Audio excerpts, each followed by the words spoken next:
لا إله إلا الله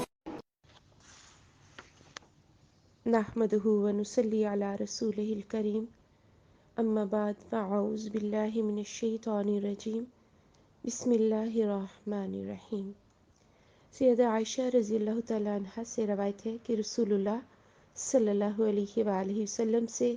سیدنا جبریل نے کسی ایک گھڑی میں ان کے پاس حاضر ہونے کا وعدہ کیا، بس وہ گھڑی تو آ گئی لیکن جبریل نہیں آئے۔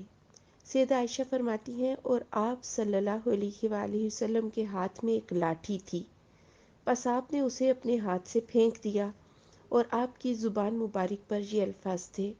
اللہ تعالیٰ اپنے وعدے کے خلاف نہیں کرتا اور نہ ہی اس کے رسول۔ پھر آپ نے نظر دوڑائی تو دیکھا کہ آپ کی چارپائی کے نیچے ایک پلہ یعنی کتے کا بچہ ہے،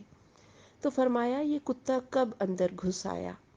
سیدہ عائشہ رضی اللہ تعالیٰ عنہ فرماتی ہیں تو میں نے کہا اللہ کی قسم مجھے تو اس کا پتہ نہیں، تو آپ نے اس کے بارے میں حکم دیا اور اسے باہر نکالا گیا۔ تو اس کے بعد جبریل علیہ السلام آئے تو رسول اللہ صلی اللہ علیہ وآلہ وسلم نے فرمایا تم نے مجھ سے وعدہ کیا تھا، میں تمہارے لیے بیٹھا رہا لیکن تم آئے نہیں۔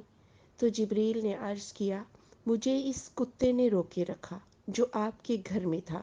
ہم اس گھر میں داخل نہیں ہوتے جس میں کتا یا کوئی تصویر ہو۔ یہ صحیح مسلم کتاب اللباس والزینہ میں حدیث موجود ہے۔ اور یعنی اس حدیث سے پتہ چلا کہ جس گھر میں کتا یا تصویر ہو اس گھر میں فرشتے داخل نہیں ہوتے۔ آج لوگ کتے بھی بڑے شوق سے اپنے گھروں میں پالتے ہیں اور یہ سب کچھ انگریزوں کی نکالی میں ہو رہا ہے۔ اسی طرح تصویر چاہے وہ آپ کی شادی کی تصویر ہو یا آپ کے بچوں کی سالگرہ کی تصویر ہو یا وہ کسی اور کی کوئی انعام لیتے وقت تصویر ہو یا مرحوم باپ دادا کی تصویریں ہوں یا وہ برکت کے لیے کسی پیر بابا یا بزرگ کی تصویر ہو،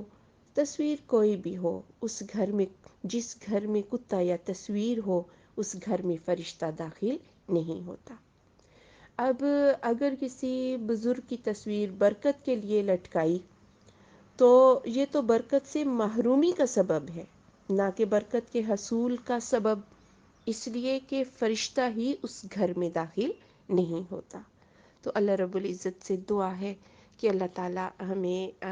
اللہ تعالیٰ کا ہر حکم پورا کرنے کی توفیق عطا فرمائے، اور اللہ تعالیٰ اس سلسلے میں ہمیں توفیق دے دے کہ ہم گناہوں سے بچ جائیں اور ساری خیر و برکت اللہ تعالیٰ ہمیں عطا فرما دے۔ سبحانک اللہم و بحمدک اشہد ان لا الہ الا انت استغفرک و اتوب الیک۔